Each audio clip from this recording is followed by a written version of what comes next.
Ok, hay una diferencia muy grande, pero vamos a hablar acerca del cerebro para que ustedes realmente vean la parte, la diferencia que existe. Nosotros, desde la programación neurolingüística, nos basamos en la teoría de los tres cerebros, que existen tres. Nuestro cerebro está dividido en tres partes. Está el cerebro reptiliano, el cerebro límbico y el neocórtex. Voy a hablarles acerca del cerebro reptiliano. El cerebro reptiliano es el cerebro más primitivo que existe. O sea, esto lo compartimos hasta con un lagarto. El cerebro, digamos, es lo que nosotros llamamos la mente inconsciente. Es aquella que es encargada de las funciones básicas de tu cuerpo, de tu vida.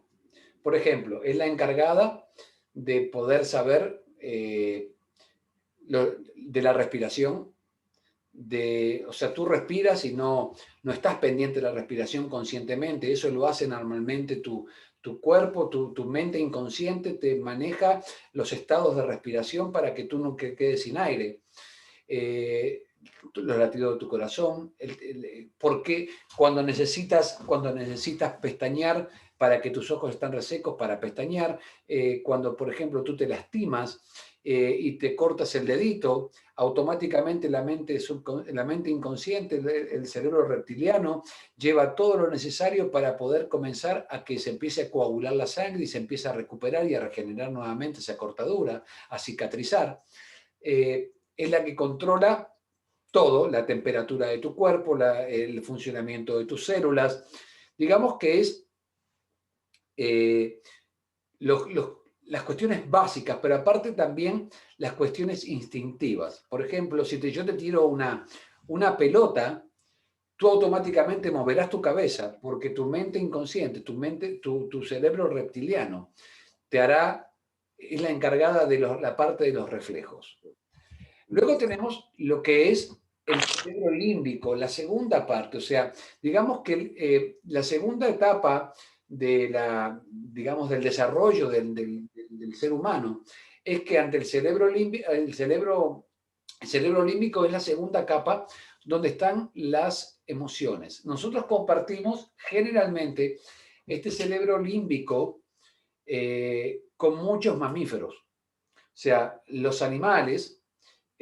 muchos animales tienen este cerebro límbico porque es acá donde comienza lo que es la inteligencia afectiva, la inteligencia motivacional y la inteligencia emocional o anímica. Esta parte del cerebro está dividida en diferentes partes, el tálamo, la amígdala, el hipotálamo, los bulbos olfatorios, la región septal, el hipocampo. Todo esto son pequeñas partecitas que están dentro de nuestro cerebro que cada una de ellas tiene una función. Ahora, cuando estamos, ¿cuál es la función del subconsciente? Es el hecho de poder registrar y tener una memoria emocional. Eso es la verdadera función que tiene el cerebro límbico. Y el cerebro, eh, luego está el cerebro, digamos, no el límbico, perdón, acá tengo que corregirlo, es el neocórtex. El neocórtex es donde está absolutamente lo que se llama la materia gris, donde está lleno de 400 millones de neuronas que son las que están grabando constantemente toda la información que conectada a las emociones es lo que se produce y se guarda en la mente subconsciente como recuerdos vividos. Y este cerebro está dividido en dos hemisferios, el hemisferio izquierdo y el hemisferio derecho, que cada parte de estos hemisferios tienen y manejan la parte contraria del cuerpo. La, eh, digamos que el hemisferio izquierdo es el encargado del razonamiento, es el encargado del lenguaje hablado, del lenguaje escrito, la habilidad científica, la habilidad numérica, el control de la mano derecha, de la pierna derecha. Sin embargo, el neocórtex, o sea, la parte del hemisferio izquierdo, la parte de la música, la parte de la intuición, de la imaginación, el sentido artístico, la percepción tridimensional, el control de la mano izquierda, pero es todo lo que es la parte más, digamos, más creativa de la persona, está en el hemisferio izquierdo. Ahora, esto es algo que el hemisferio izquierdo es el que está más en contacto con todo lo que es la parte emocional, a diferencia del hemisferio izquierdo que no tiene absolutamente ningún contacto con la parte emocional, o sea, o no tiene digamos, no marca tanto la parte emocional. Pero para explicarles la importancia de estos dos hemisferios y por qué es tan importante lo que voy a hablarles en este momento a ustedes el día de hoy, es lo siguiente, que en realidad cuando una persona nace, cuando tu hijo nació, su cerebro se conformó y se ha formado o ha quedado completamente maduro a la edad de 6 años. Cuando tu hijo nació, la parte que estaba completamente desarrollada era el hemisferio derecho, el hemisferio donde se perciben todas las emociones y donde se percibe absolutamente todo. ¿Por qué? Porque el hemisferio izquierdo todavía no tiene ningún tipo de referencia como para hacer comparaciones, razonamiento, y donde no tiene ningún tipo de referencia para evaluar si es bueno o si es malo. ¿Cuándo comienzan los verdaderos conflictos de las personas? En la edad de 0 a 5 años, porque todo queda impreso en el hemisferio derecho, porque todo lo que ve, todo lo que siente, todo lo que toca, todo lo que olfatea, queda grabado a fuego como verdad absoluta.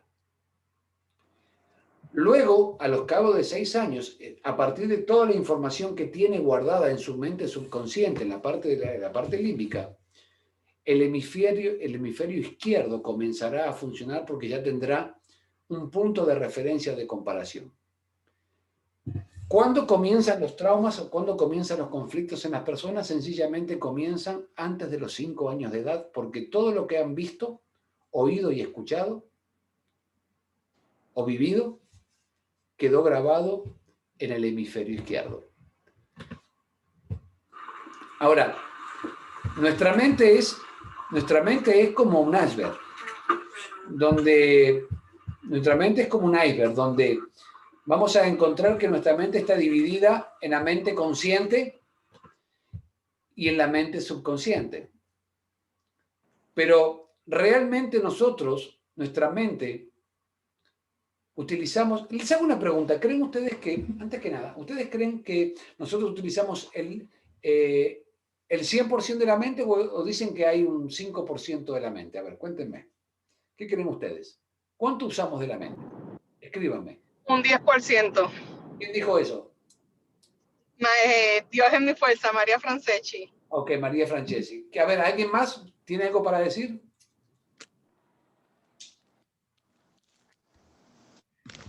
El 2% de la mente usamos. Ok, bueno, tengo que decirles que ustedes utilizan en todo momento el 100%. Todo lo que pasa de que a nivel consciente, nuestra mente, para darles una idea, nosotros estamos registrando mediante nuestro cerebro, estamos registrando aproximadamente 400.000 bytes de información por segundo. Pero nuestra mente consciente solamente puede procesar de 5 a 6 bytes de información por segundo. Nosotros estamos recibiendo en este momento un montón de información que nos está llegando, incluyendo la temperatura del ambiente, cómo nos sentimos, ¿sí? O sea, las sensaciones que estamos teniendo, todo esto lo estamos recibiendo. Pero en realidad, mucha de esa información que no es importante va a parar a la mente subconsciente y el resto va a parar a lo que realmente para nosotros es verdaderamente importante. La mente consciente, lo que nosotros estamos utilizando normalmente a nivel consciente es el 5%. Y el 95% de nuestra mente, el 95% restante, es lo que nos hace actuar prácticamente en piloto automático. El 95% de las acciones que tú haces a diario son a nivel inconsciente. Solamente el 5% de las acciones a diarios son a nivel consciente. El 5% de lo que yo soy es lo que tú ves. Se los quiero explicar. El 5% de lo que yo soy, con lo cual tú me juzgas, es lo que está fuera del agua. Pero el 95% mío, nadie sabe qué está pasando, incluyendo ni siquiera yo mismo. Porque yo muchas veces actúo sin saber por qué hago las cosas. Porque actúo en piloto automático. Pero yo quiero imaginarte a ti, cuando yo me pongo a criticar a alguien, o pongo a juzgar a alguien, o pongo a decir, o a etiquetarla de alguna forma, esta es tal cosa o tal otra, lo estoy haciendo solamente con el 5% de la información. Con lo que realmente esa persona me puede mostrar. Pero esa persona es mucho más que ese 5%. El 5% es lo que muestro. Lo que yo estoy mirando en este momento de Marisela es su cara. De Romina es su cara y su cuello. Pero Romina es más que esa cara y ese cuello. Marisela es más que esa carita.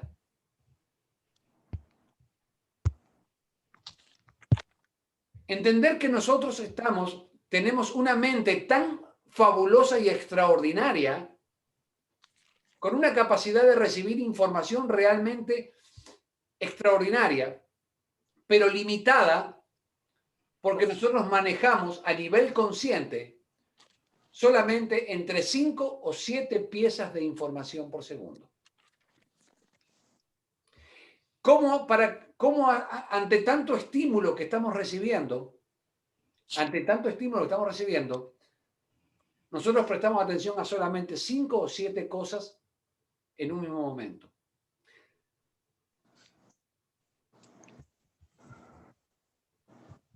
¿No les ha pasado de que, por ejemplo, ni se dieron cuenta, pero ustedes pasan por un lugar y ustedes dicen, esto yo ya lo vi? Sin duda, en algún momento lo viste. Lo que pasa es que en su momento no era importante para ti.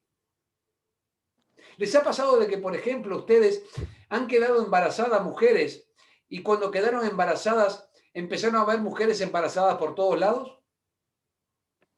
Porque a partir de ese momento para su mente consciente comenzó a ser importante. O van a comprar un carro y compran un Ford rojo y comienzan a ver Fords rojos por todos lados. Antes estaban, lo que pasa es que no era importante, porque era parte de esos 400.000 bytes de información que no eran importantes. Solamente su mente registra lo que es verdaderamente importante.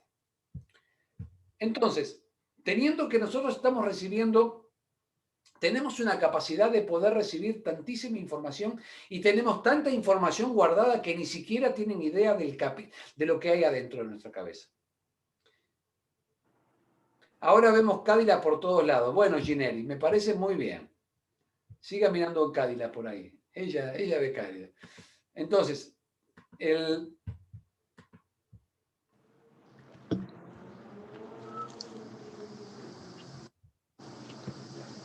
pero aquí adentro, aquí vamos a ver, la gente ve cómo actuamos. La gente ve cómo reaccionamos. Pero la gente lo que no puede ver son nuestras capacidades, ni nuestras creencias, ni nuestros valores, ni nuestra identidad, y mucho menos la parte transpersonal nuestra, la de transformación. Imagínense ustedes que nosotros estamos evaluando a la gente basado en esta información, con acciones y reacciones.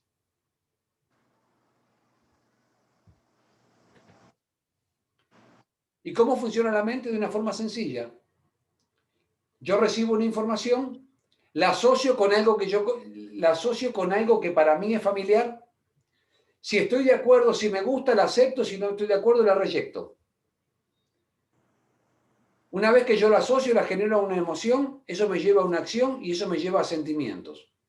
Y eso me lleva a mí, luego que tengo sentimientos, me lleva a tener ya un mapa mental de una circunstancia, de una situación, para luego volver a ser, que ya sea referencia para nuevas experiencias que ya hayan vivido en el futuro. Ahora, ¿cómo desarrollamos todo esto? En la inteligencia emocional comienza en el aprendizaje desde que éramos bebés, comenzamos a practicarlo cuando somos preadolescentes y comenzamos a realmente darnos cuenta si es valioso o no cuando llegamos ya a la adolescencia o la adultez. Tenemos que entender que nuestra mente, eso era el cerebro, la parte fisiológica del cerebro, pero ahora vamos a hablar acerca de la mente. Y de la misma forma que tú, en tu cuerpo, a nivel físico, tienes un sistema circulatorio, un sistema digestivo, un sistema nervioso, linfático, respiratorio, reproductor, excretor, muscular, pero que es algo que está visible. O sea, todo esto que está en el cuerpo, porque es tan fácil de poder entenderlo, porque lo puedes tocar, lo puedes pesar, puedes sentir el tacto, puedes olerlo. Pero cuando hablamos de la mente, el cuerpo emocional, se trata de cosas que son totalmente etéreas. Son pensamientos que no se pueden ni ver ni tocar, son creencias, son las emociones, son recuerdos. En general es nuestro sistema de representación de cómo nosotros vemos la vida. Eso lo hablaremos más adelante. Es completamente invisible. Pero de lo que sí nosotros sabemos es que tanto la mente influye en el cuerpo como el cuerpo influye en la mente. Pero pueden ser nuestros aliados o pueden ser completamente demandantes y que puede que el cuerpo nos gobierne. De la misma forma que cuando tu cuerpo fisiológicamente necesita energía, te pide comida y demanda comida, así funciona exactamente la mente. Ahora, ¿cuáles son los nutrientes de la mente? Y acá empezamos con la parte linda de todo esto. Los nutrientes de la mente son 3. El afecto, la pertenencia y la estructura. Cuando hablamos de afecto, y esto es parte de la escuela para padres, tiene que ver con la empatía, con la ternura, con el amor, con las caricias. Es increíble. Nosotros somos el ser vivo más inteligente, con una coeficiente de inteligencia altísimo, pero somos los más débiles.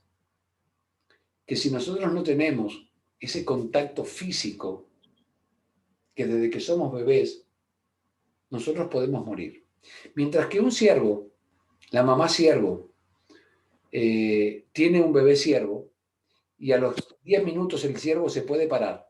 Nosotros, a pesar de ser tan inteligentes y tener un cerebro maravilloso, si no nos dan de comer, si no nos apapachan, si no nos cuidan, si no nos abrigan y si no nos dan amor, nosotros no podemos sobrevivir. También tenemos una condición. Tendemos a pertenecer. Necesitamos ser parte de alguien. Necesitamos ser parte de un equipo. Necesitamos ser parte de algo porque nuestra condición es que por miles de años nos enfrentábamos a un mundo muy hostil y a pesar de ser muy inteligentes, éramos muy débiles. Y si yo me enfrentaba a un mamut en aquella época, probablemente el mamut me comiera. Entonces comenzó a hacerse clanes y a hacerse equipos. Y a partir de ese momento, el ser humano necesitó tener ese sentido de pertenencia y sentirse que estás dentro de algo. Y asimismo también de estructura. las personas necesitan tener reglas. De la misma forma que yo le dije que internamente tenemos que tener valores fundamentales. A nivel de estructura, donde crea que estemos, necesitamos también tener valores que nos permitan, por ejemplo, manejar disciplina, horarios o reglas específicas. Ahora, hay que entender que el amor sin límites te hace un perdedor. Límites sin afecto te convierte en un tirano. Amor y límites sin pertenencia es éxito sin amor por lo colectivo. O sea, te hace totalmente indefendible, te hace completamente insensible. Las consecuencias de falta de amor, de afecto y de pertenencia, lo vamos a ver en que generalmente son personas que sufren de mucha vergüenza, sufren de falsa personalidad, falta de amor propio, seguridad, confianza. ¿Cuáles son los recursos que utilizan las personas ante eso? Y esto generalmente pasa cuando somos chicos. Hay 3 recursos que utilizamos. Ante la falta de estructura, ante la falta de afecto, ante la falta de lo que estamos hablando, los niños reaccionan o rescatando o evadiendo o llamando la atención. Rescatar es cuando muchas personas, muchos niños, toman responsabilidad sobre sus padres. Se creen que son culpables por falta de lo que sea y creen que para poder pertenecer o para de repente sentir amor de su padre, su madre tiene un problema con el marido, con el esposo, y ellos van a salvar, toman el control y toman la responsabilidad de esa mamá o de ese papá que se quedó solo. Pero en realidad no lo hacen por la mamá ni por el papá, lo hacen para poder sentirse amados. Son personas que, con tal de rescatar, sacrifican sus necesidades propias. Hay personas que dejan de lado y tienen 40 años y siguen dejando de lado sus propias necesidades.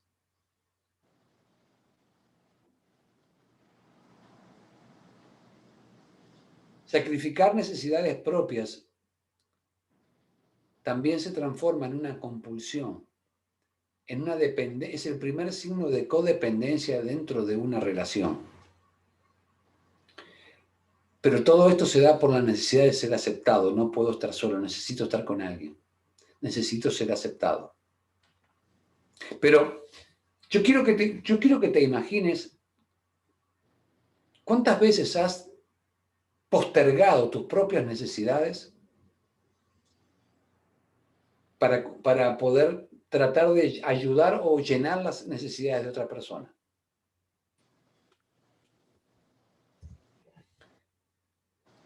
Hay otras personas que evaden, viven una realidad paralela. Por ejemplo, un niño que ven que sus padres se pelean, sus padres están completamente peleándose y vive una realidad paralela donde comienza el chico a ser fantasioso, donde, por ejemplo, se mete en los videojuegos y se cree que es un superhéroe y vive una realidad paralela. O sea, tratan de tener su propia vida. Generalmente son muy adictivos, se meten justamente y pasan 8 o 10 horas jugando a los videojuegos, son solitarios, son muy arrogantes, se sienten muy, o sea, que se sienten, si no son arrogantes, se sienten débiles, o tienen poca capacidad a la intimidad. O sea, son personas que cuando son adultos, al momento del amor, no tienen capacidad para estar en intimidad. Tienen miedo a estar en intimidad. Y hay otras personas que tratan de llamar la atención. Por ejemplo, las enfermedades. Las personas que sufren de alergia, asma, etc. O sea, no sé, son personas que necesitan llamar la atención de alguna forma, pero eso viene de un conflicto de falta de estructura o de falta de pertenencia o de falta de amor. Y eso en el 99,9% de los casos. El trauma de una persona que tiene asma, una alergia en la piel o que de repente estornuda, es porque viene de una situación traumática generalmente de la infancia. Las personas que llaman atención son muy rebeldes, no les gusta la autoridad, son muy perfeccionistas, son personas que abusan de la droga o del alcohol para llamar la atención. Tienen muy buenas calificaciones y esto es la parte loca de todo esto. O sea, se sobreexigen para decir, acá estoy. Ya, mirá, mamá, acá estoy. Pero generalmente esto funciona de que cuando tienen padres que son tóxicos, nada es suficiente y los convierten en personas altamente competitivas y que nunca nada es suficiente y por eso nada lo disfrutan.